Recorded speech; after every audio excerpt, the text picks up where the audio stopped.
Welcome to this episode of Season 4 of The Common Bridge, where policy and current events are discussed in a fiercely nonpartisan manner. The host, Richard Helppie, is a philanthropist, entrepreneur, and political analyst who has reached over 3.5 million listeners, viewers, and readers around the world. The Common Bridge is available on the Substack website and the Substack app. Just search for The Common Bridge. You can find the program on YouTube and wherever you get your podcasts. The Common Bridge draws guests and audiences from across the political spectrum, and we invite you to become a free or paid subscriber on your favorite medium.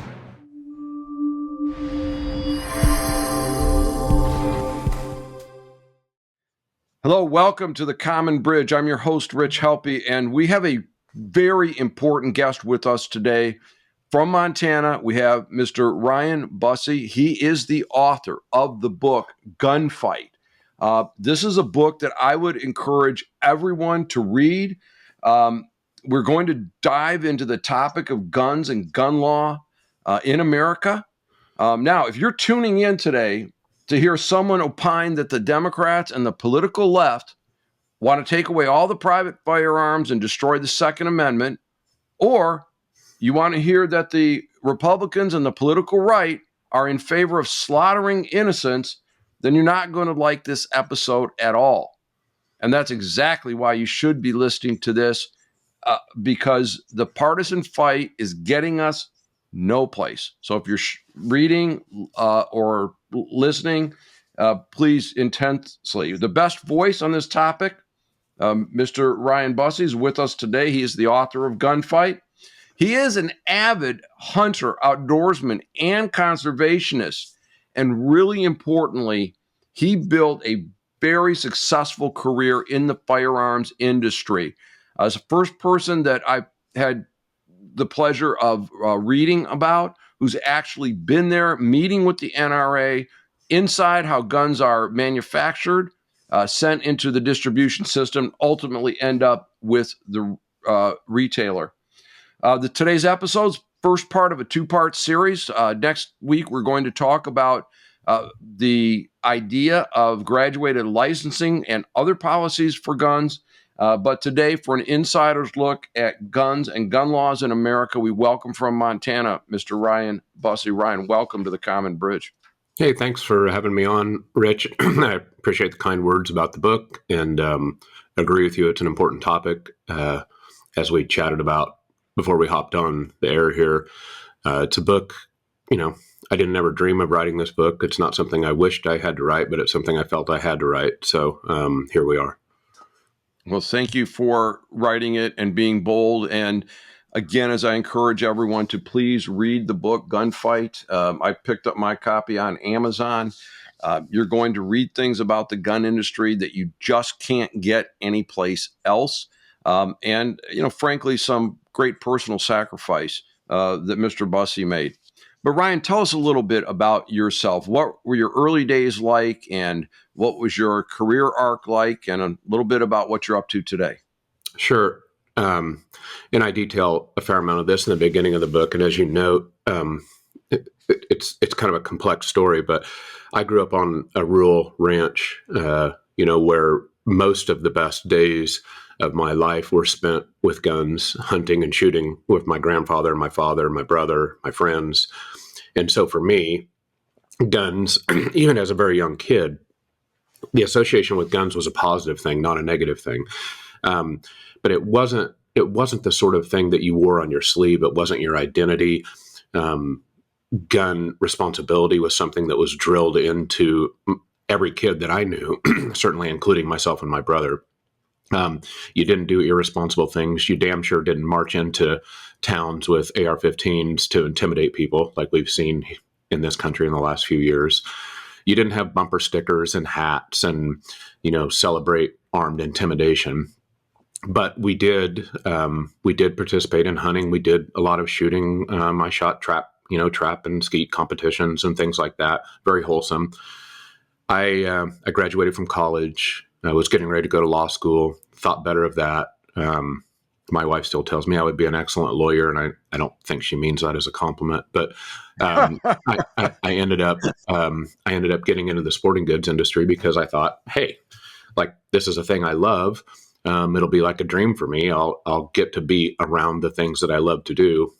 And I liken it. I played baseball as a kid, and I liken it to like somebody making it into the major leagues, like, holy smokes, I get paid to do this.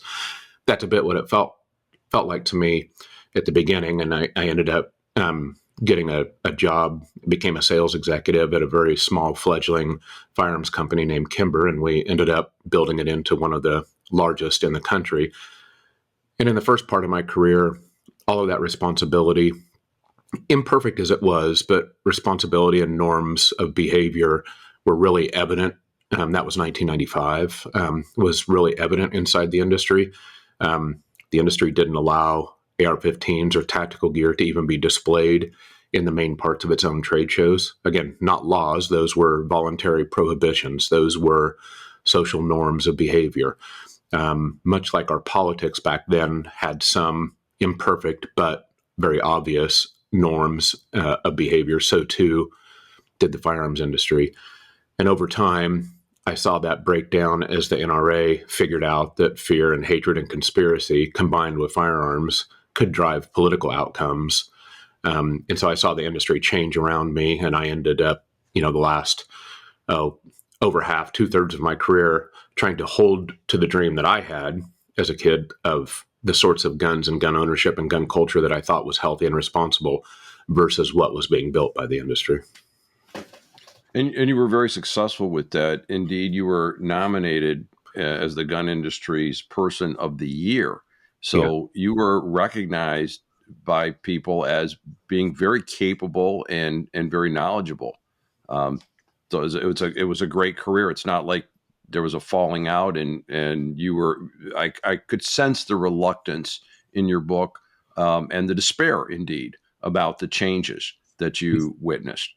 Yeah, I was like anybody else who wanted to drive a business and be successful, and I feel like we did that. I was proud of what we did, and at the same time, you're not exactly producing bubble gum. Like it's an important, immensely impactful freedom, the freedom, the Second Amendment freedom to own firearms. And so I always had in the back of my mind this idea that like we can do this, but you can't do it unfettered.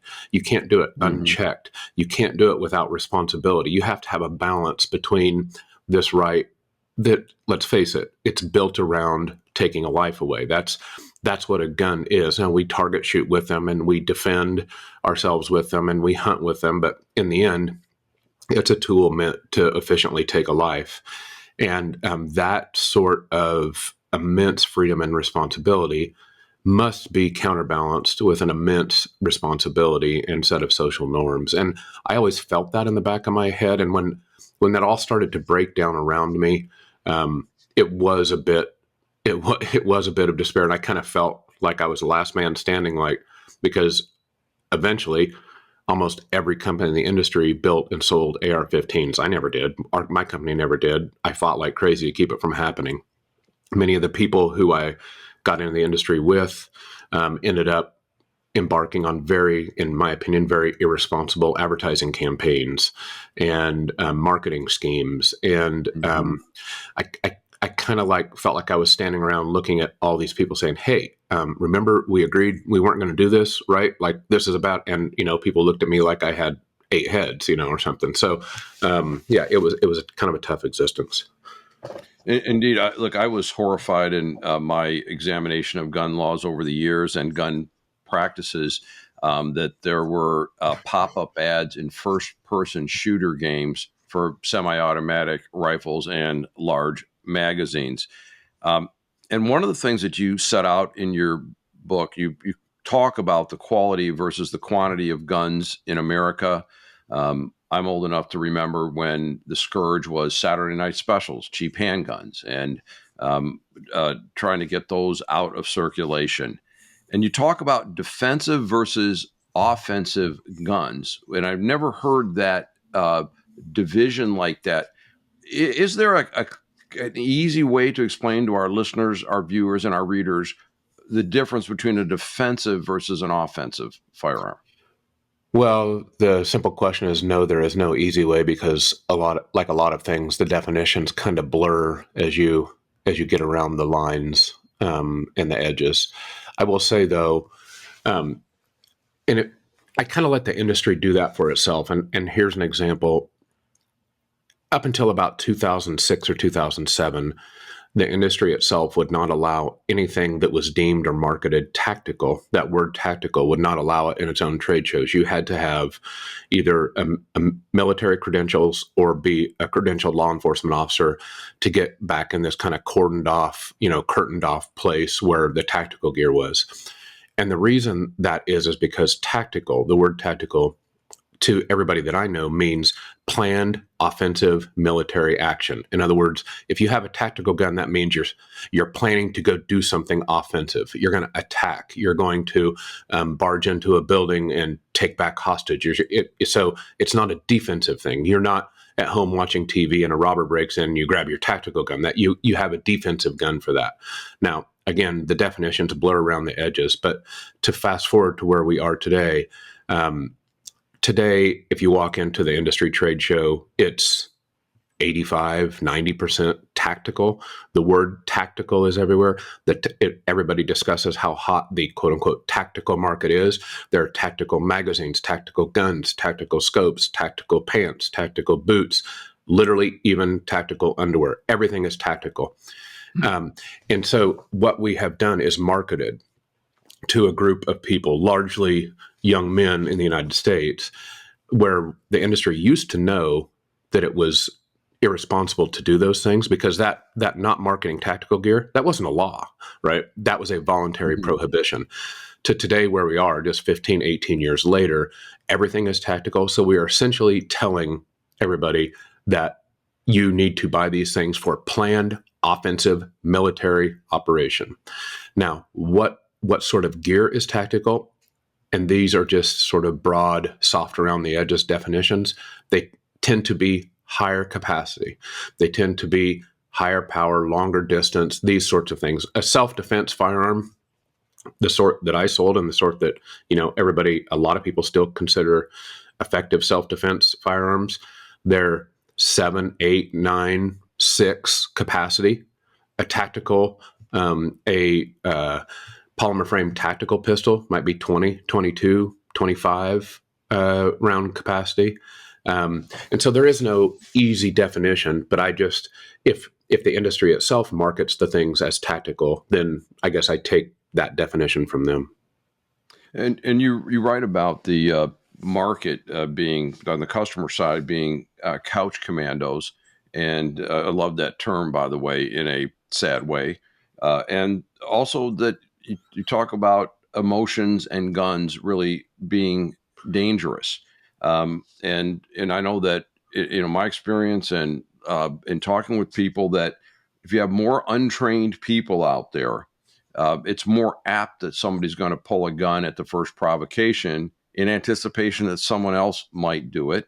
And I've been in places in Texas. I'm trying to get a chicken dinner, and there's 10 guys walking around outside on a suburban street with they're strapped up with sidearms and with semi-automatic rifles.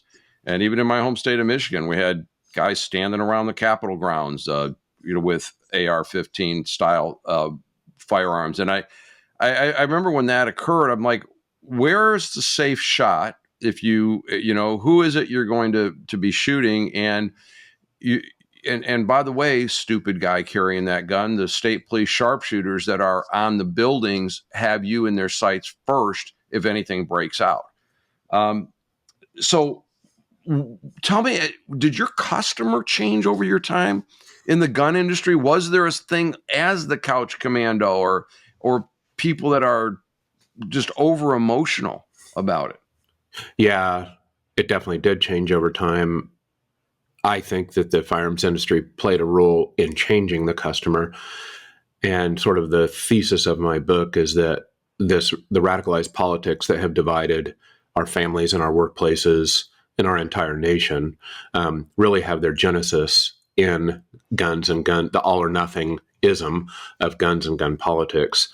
And I think this, when the debate about policies breaks down to, as you mentioned in your lead in to this segment, when it breaks down to this they're going to take everything, or we're going to have everything, like this sort of black, white, all or nothing, on a scale of 1 to 10, 10 or 1. Like that's not how a democracy works. And so you have the industry, mostly led by the NRA, over time slowly realized that this all or nothing extremism, and creating fear around it and conspiracy around it to basically tell people that the evil libs are going to take their rights from them. Now you have a group of people like those guys in Michigan that march into the Capitol screaming at lawmakers with high cap magazines and AR-15s. They believe that they are soldiers in an existential war, and that there is no responsibility in that. There is only the thought that they must march in. In fact, they are being told that they must tactically be ready to own those guns to kill fellow citizens. That's why they're there. That's why they're trying to intimidate people, because no responsible gun owner marches to a Capitol Square with loaded AR-15s. That violates every single rule of responsible firearms ownership anybody was ever taught, period, end of story. It's not defensible. And yet they're doing it. And is the right or the firearms industry uttering one single word of criticism? No, they're not. That should tell you how dangerous. I think that's akin to like taking a bunch of lit matches and waving them around a bunch of open gasoline. It's not. It's way too dangerous to do that. But it is because the views about why Americans can and should own guns have been changed by the NRA and by the industry, from one where we have the right to own guns for hunting and self-defense to ones where you must own a gun to be ready to kill people in an armed civil war. And that's a frightening place to be. Indeed. I want to come back to the Second Amendment and some of the broader issues a little bit later. But one of the things that I really enjoyed about your book is that not only did you have your perspective, but you drew the basis. And I'm a numbers guy, okay? So I love the statistics. When you started your career, national gun sales were about $350,000 units per month. Yeah. But by the end of 2020, now more than 1.8 million a month. And fascinating statistic, 8 million new gun owners. And I can just kind of connect those dots. New gun owners, sales of very powerful, high capacity rifles. We've got a lot of inexperienced people out there owning these things.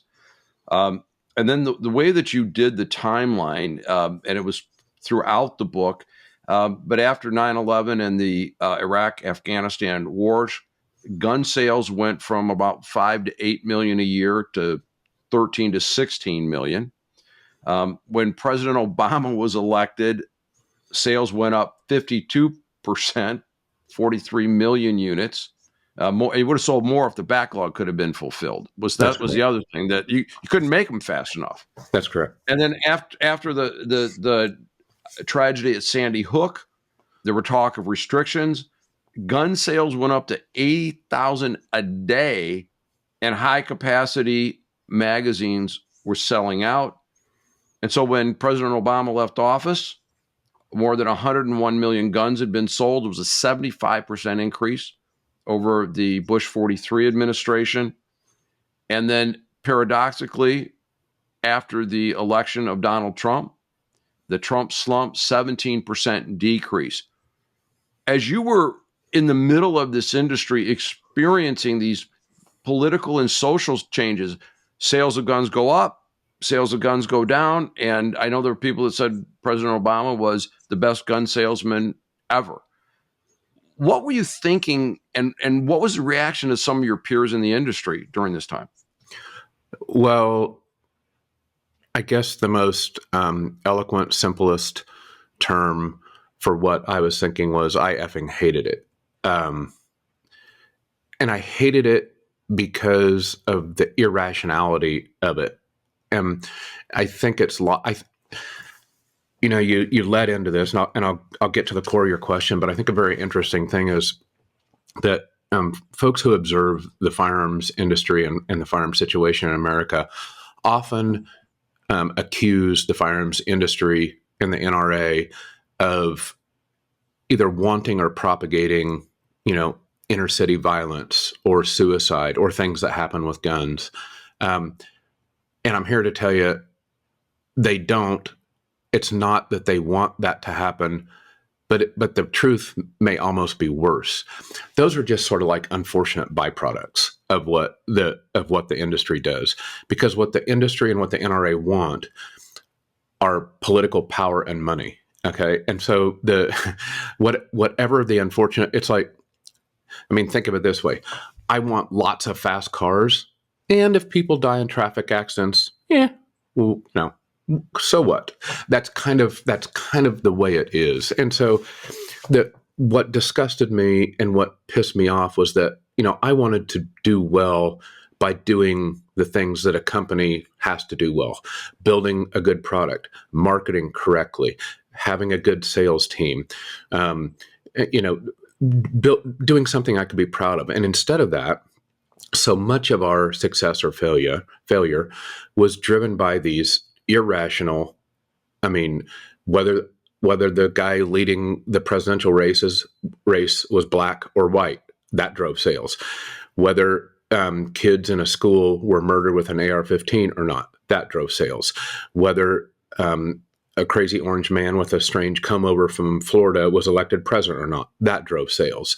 You see, none of these things are things that you really can be taught in Harvard Business School or be proud of as to how proficient you are at doing your job.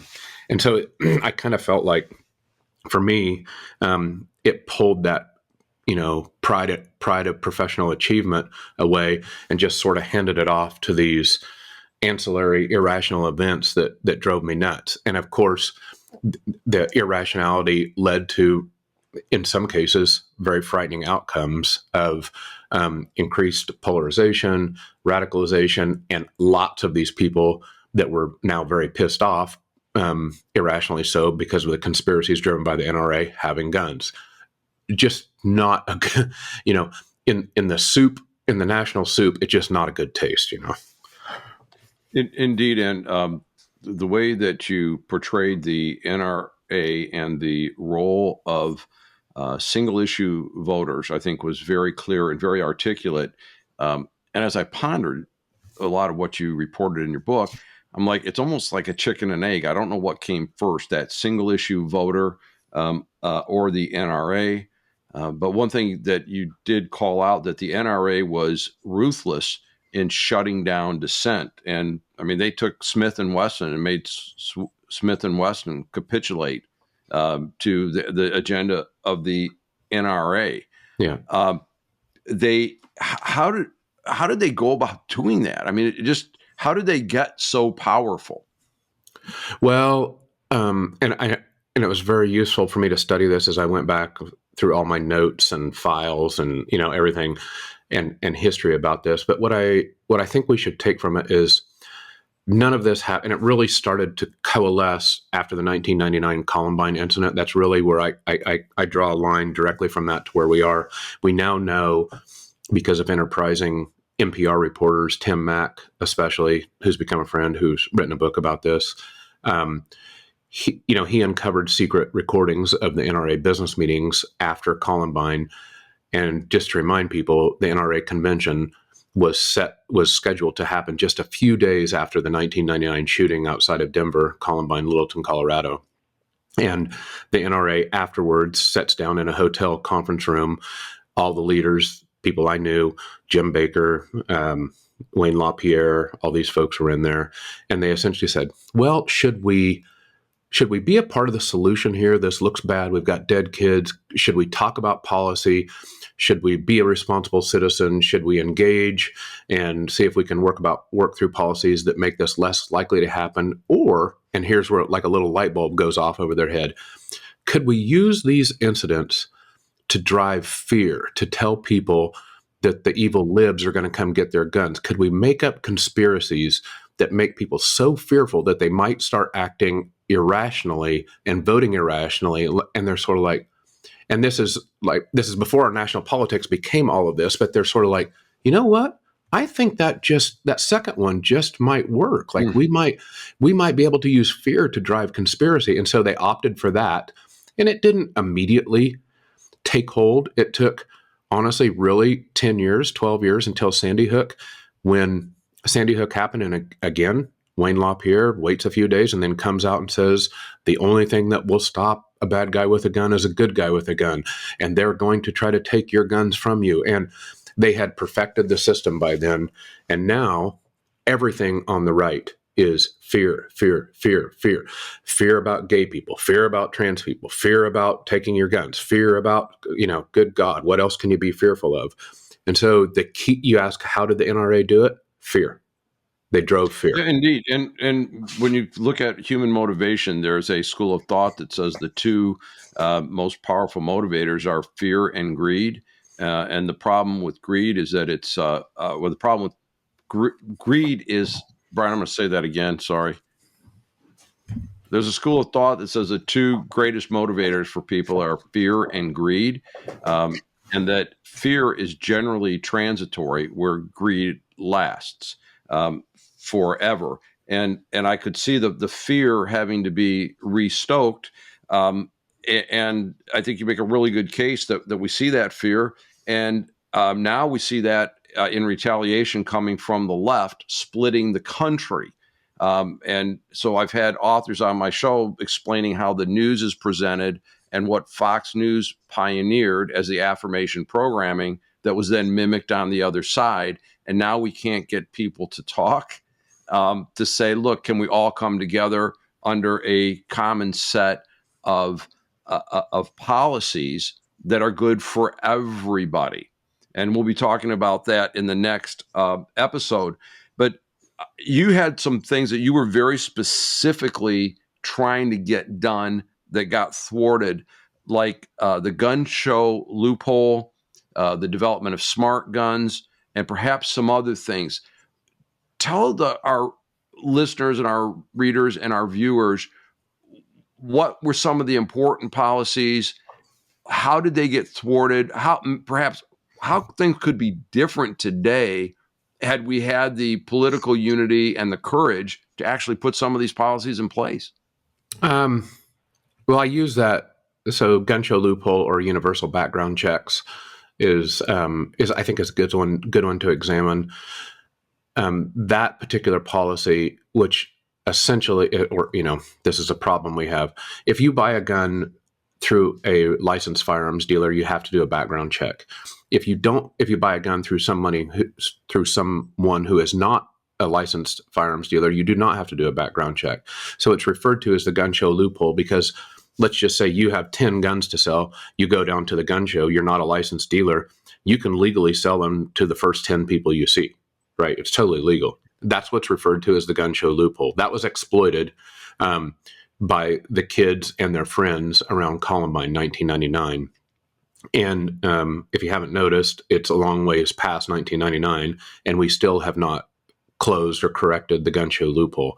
Now, the policy that would do that, which is universal background checks, polls still today and has since then consistently polls above 80% nationwide, oftentimes brushing up against 90%.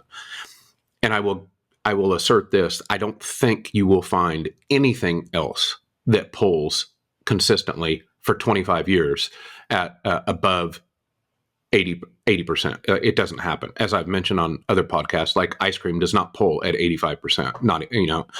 So it just doesn't.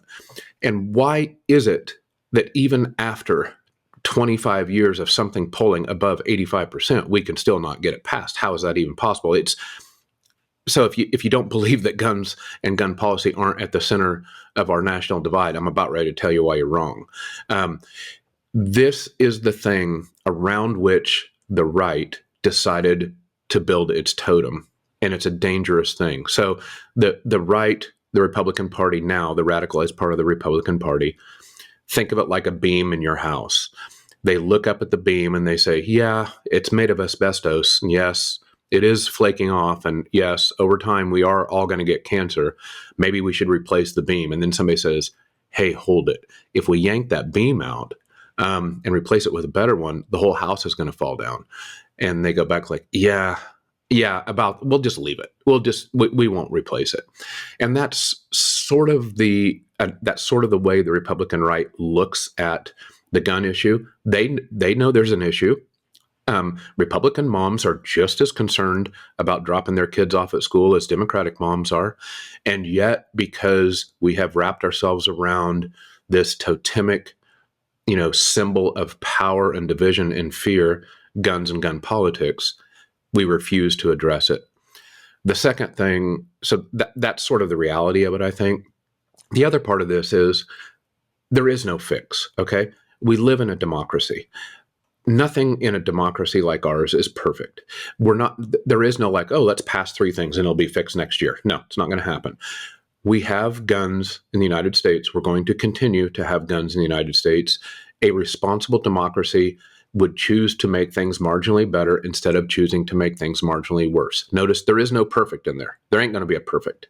There's going to be rational people that make decent decisions instead of making worse decisions. That's what we need to work towards. So things like the universal background checks, will that solve everything? No, but it'll fix a few.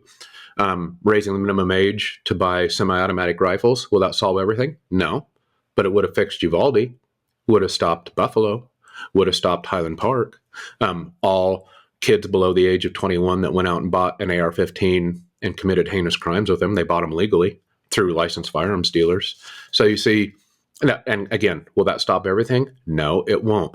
But it will dial back the temperature and the radicalization to a place sort of like I explained in the book, back when I got into the industry when things weren't perfect, but there was an agreed upon set of norms and rational behavior.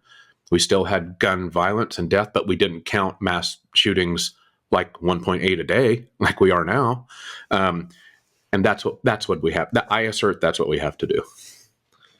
Well, I find it hard to quarrel with your logic at all, and the divide is growing deeper in that you have some states doing what they call constitutional carry, which is no training or certification to carry a concealed pistol, and this has been a great tool for law enforcement if they have an encounter with someone and they have a firearm that's not appropriately licensed, registered, and they have a license to carry it. That was caused to get that gun off the streets or separate that person from the firearm.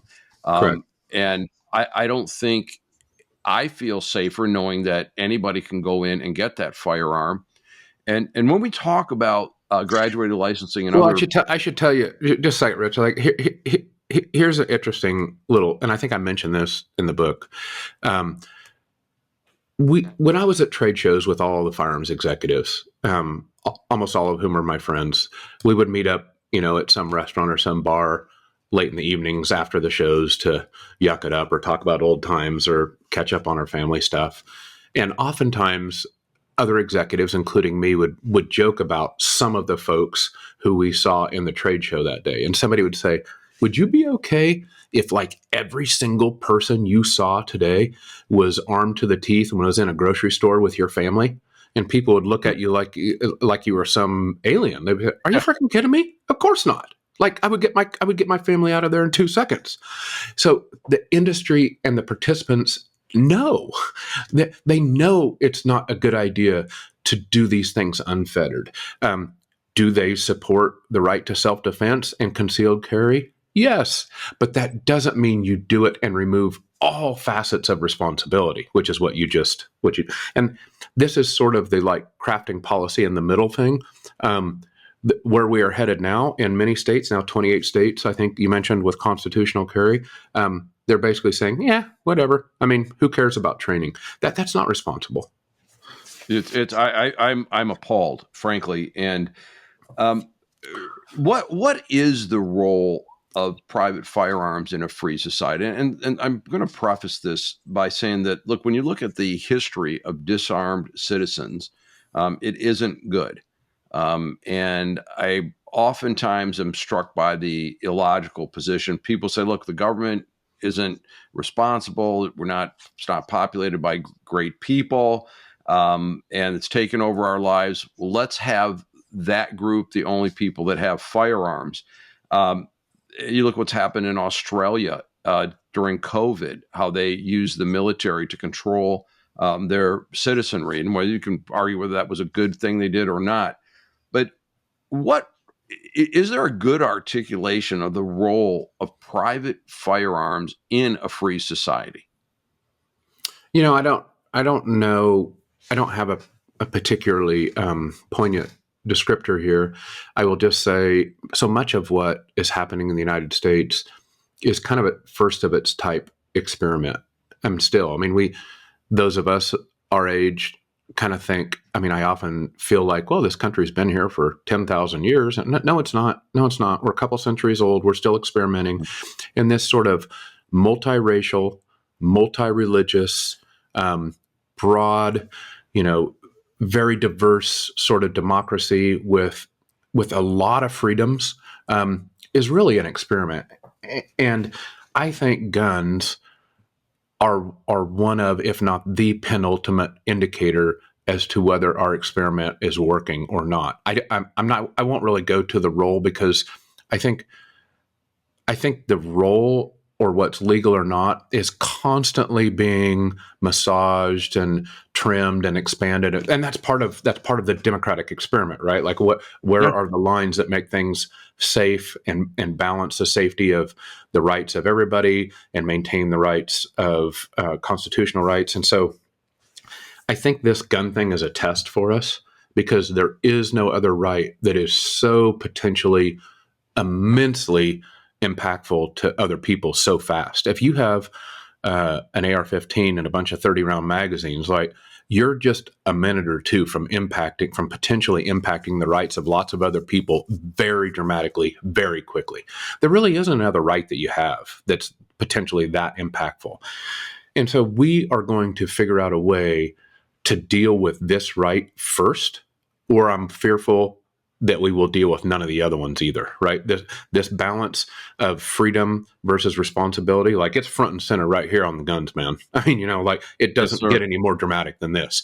We either figure out a way to deal with this, or if it gets out of hand, like the repercussions are not going to be pretty.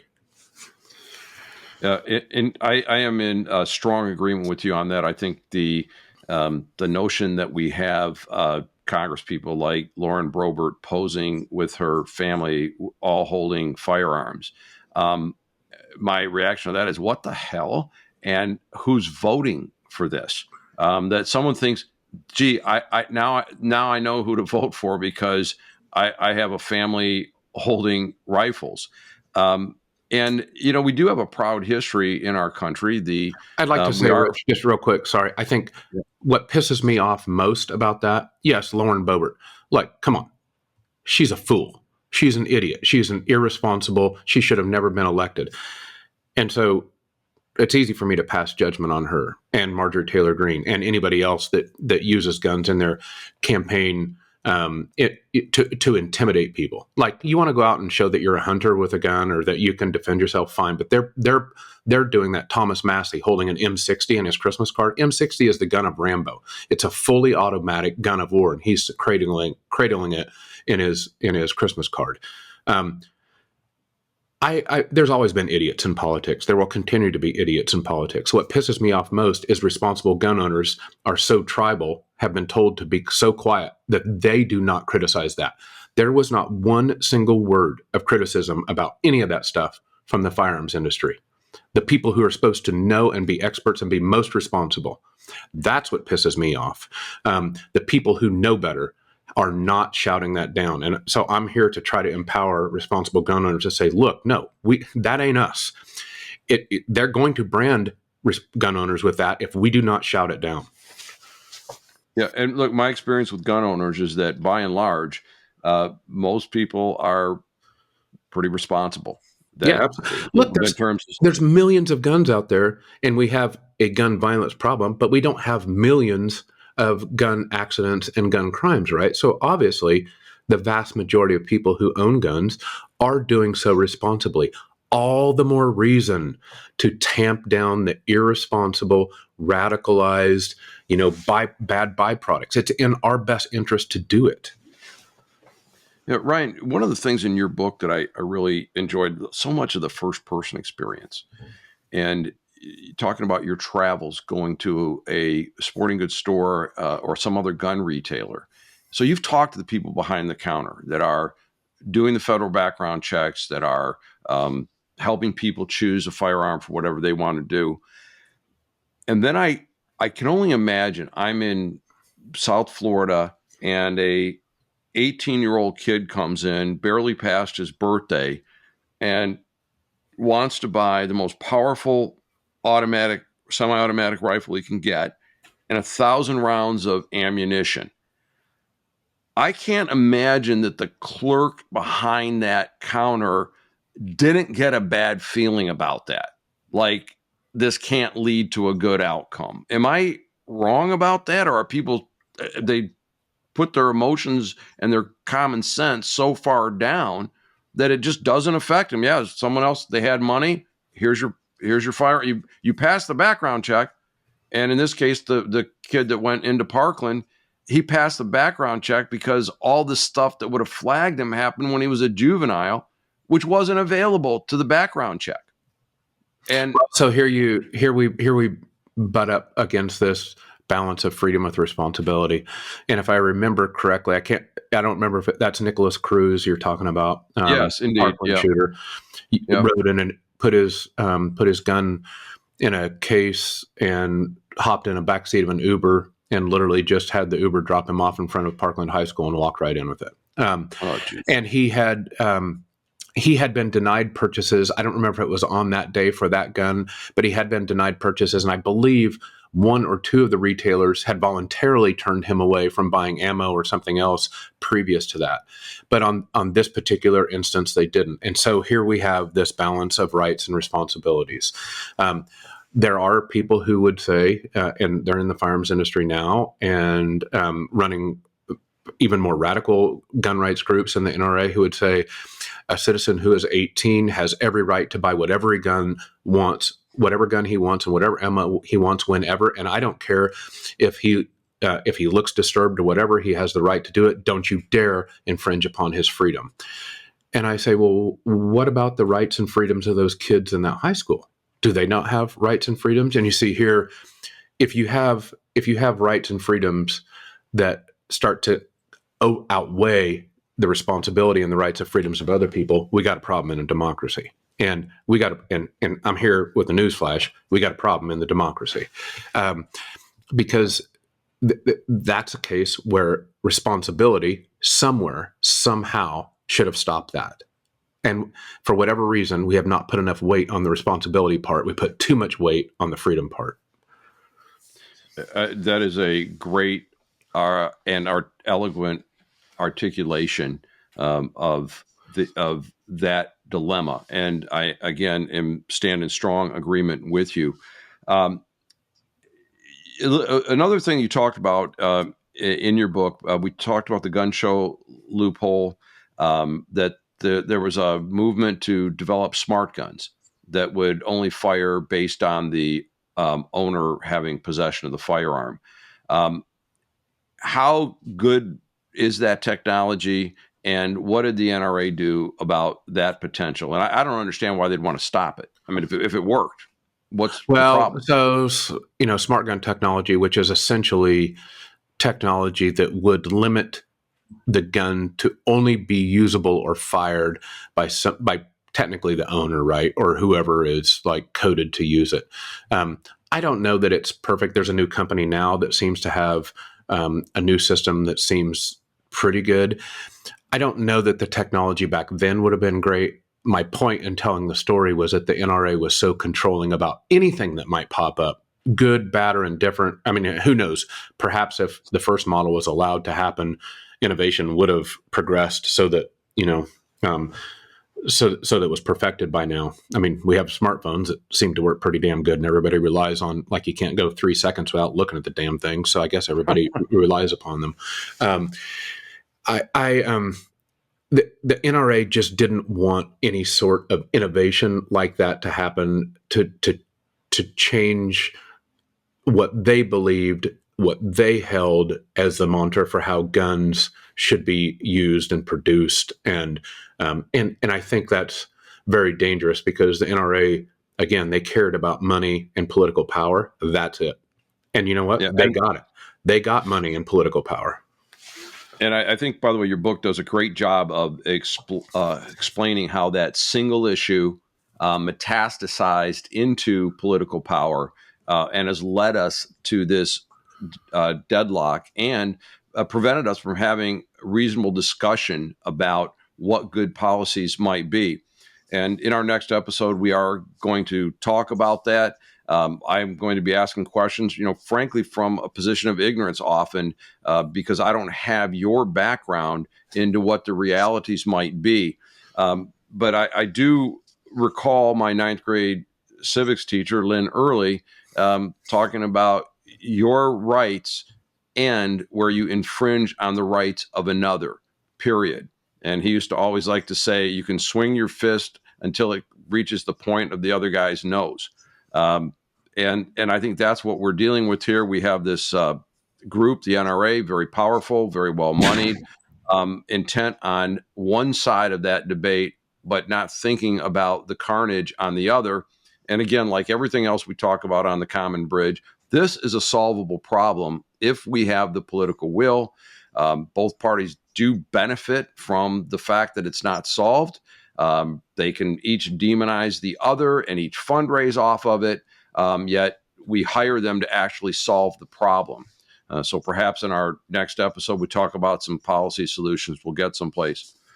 Ryan, as we come to our conclusion of this episode, your excellent book, Gunfight, anything about the book that we didn't get a chance to talk about that you'd like the audience of the Common Bridge to know about? And again, I highly recommend the book. I know this is a oft-repeated phrase, but I literally could not put it down. I stayed up late because it was so compelling.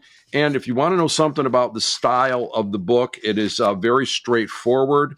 One of the chapter's names is Speaking Truth to Bullshit.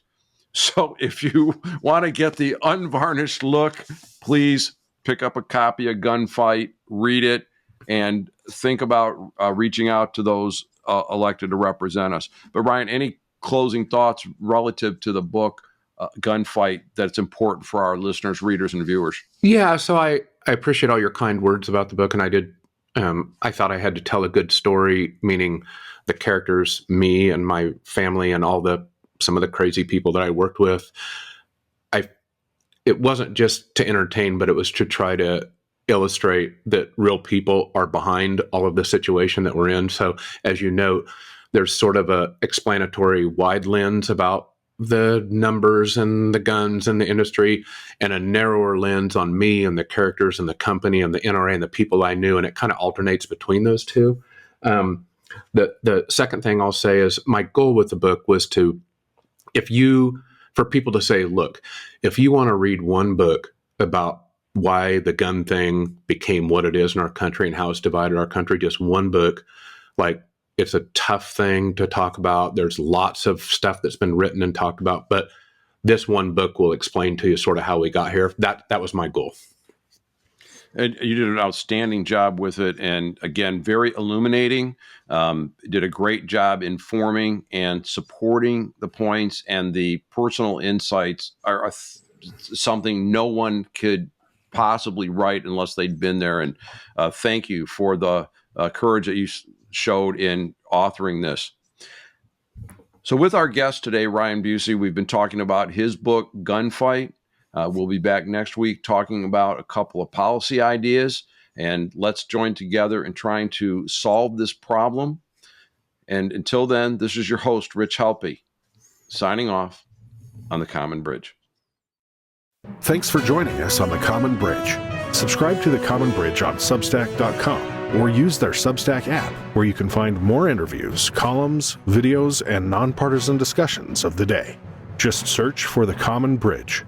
You can also find The Common Bridge on Mission Control Radio on your Radio Garden app.